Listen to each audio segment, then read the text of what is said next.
Citizens, it's that time. You are officially in the Alert Zone. Welcome to the Alert Zone TV, and welcome to another episode of Never Again, the little docu-series we doing here in the Alert Zone.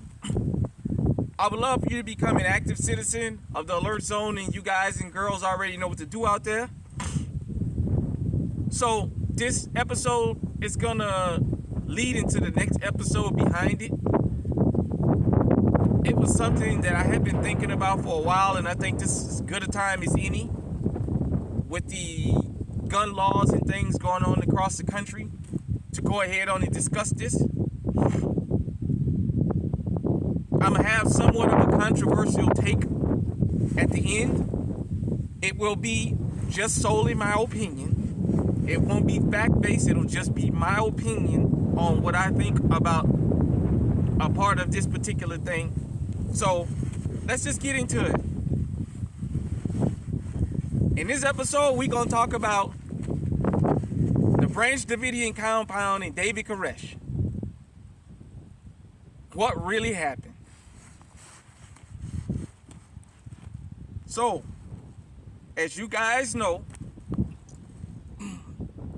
we just, in this docu-series, send you to the places to research these and give you different things that you can research that may or may not affect you. We don't always go into a long screed, but a lot of times we do use Wikipedia. So let's just go ahead on this per Wikipedia. David Koresh, born Vernon Wayne Howell, August 17, 1959, and passed away April 19, 1993, was an American cult leader who played a central role in the Waco siege of 1993.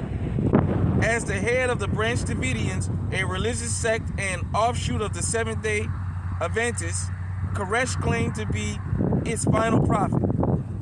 His apocalyptic biblical teachings included interpretations of the book of Revelation and the seven seals, attracted various followers.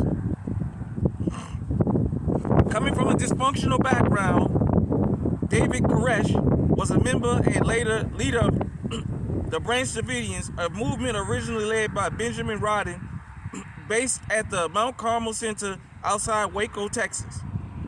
There, Koresh competed for dominance with another leader, Benjamin Rodden's son George, until Koresh and his followers took over Mount Carmel in 1987. In the early 1990s, he became subject to allegations about polygamy and child sex abuse by former Branch Davidian associates. Further allegations related to the Branch Davidian stockpiling weapons led the Bureau of Alcohol, Tobacco, and Firearms, the ATF, and later the FBI to launch a raid on the group's Mount Carmel compound in February 1993. During the 51-day siege and violence that ensued, Koresh was wounded by ATF forces and later died of a gunshot in unclear circumstances as the compound was destroyed in a fire. So, I myself remember when this happened. I was 13 at the time.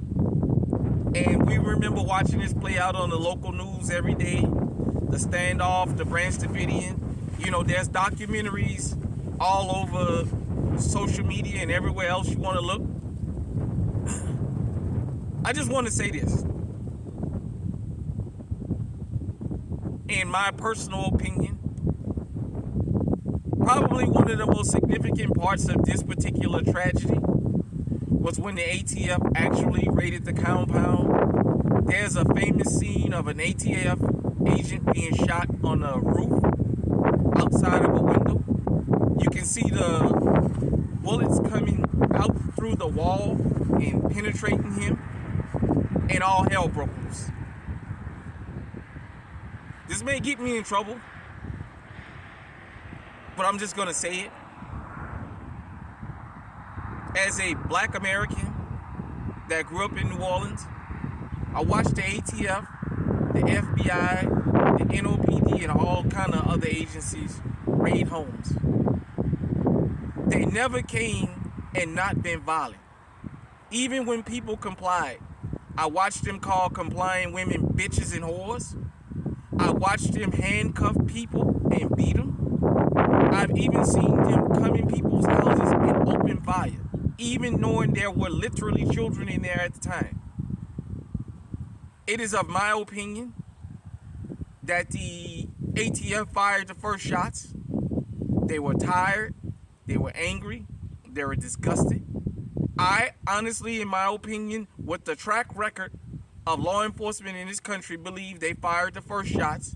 It's just they didn't expect a return of fire from the people they were sieging. They knew kids were in there. It is a debate on how the fire started, although, come on. We American citizens here, we know how law enforcement gets down when they want to come for you. Ain't no holds barred.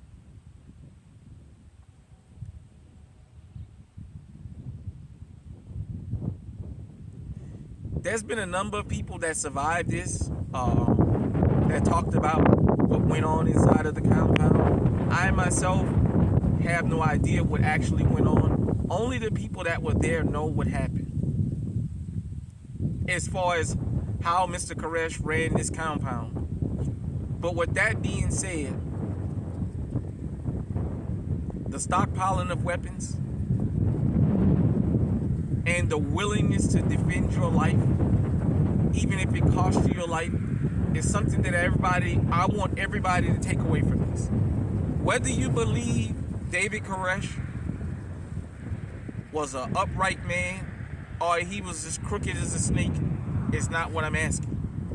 What I'm asking is, do you believe as an American citizen that's law-abiding and legally armed, we have a right to defend ourselves from anything? As I stated once, and I'll state again, I don't know all the circumstances. I still don't believe in my heart that the Branch Davidians fired the first shots. I believe it was the ATF because they're known for doing these things. Had I not grown up where I grown up, maybe I would have a different feeling. I've seen what law enforcement is in this country. I've seen what they've done to compliant people. And this has always been something that has always been up for debate. It has never been proven who fired the first shot. The ATF director at the time said in front of Congress if he thought the ATF fired the first shot, he would have taken his badge and thrown it in the garbage. Well, he should have thrown it in the fucking garbage because I believe they fired the first shot. That's just my personal opinion. I could be wrong, and if I'm wrong, forgive me. I'm not anti-government.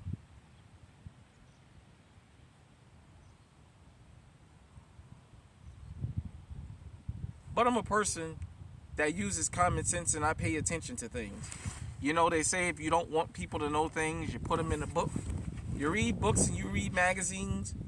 You watch some of the tactics. You grew up around law enforcement that's brutally honest, even though you don't like it, and you learn things real quick.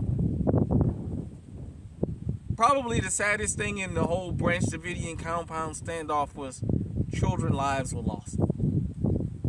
According to a movie/documentary I saw, they said the kids believed to be left behind were actually those blood kids of David Koresh. How you doing? Nevertheless, it was a horrifying thing. I still remember it to this day. All I can say is this. Let's prevent those types of things from happening again. As legally owned, legally law-abiding citizens, let's prevent having to even have a showdown with law enforcement. Because that can easily be your children. In closing, I'll say this. The Branch Davidian standoff left or gave way to one of the most notorious crimes that ever happened on American soil. In the next episode, we will document how one Mr. Timothy McVeigh had an unfortunate response to the massacre. Hit me in the comment section and let me know, should I keep doing this docu-series, and if you like it or not.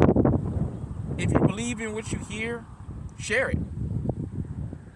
Till next time, stay safe, stay armed, stay on high alert.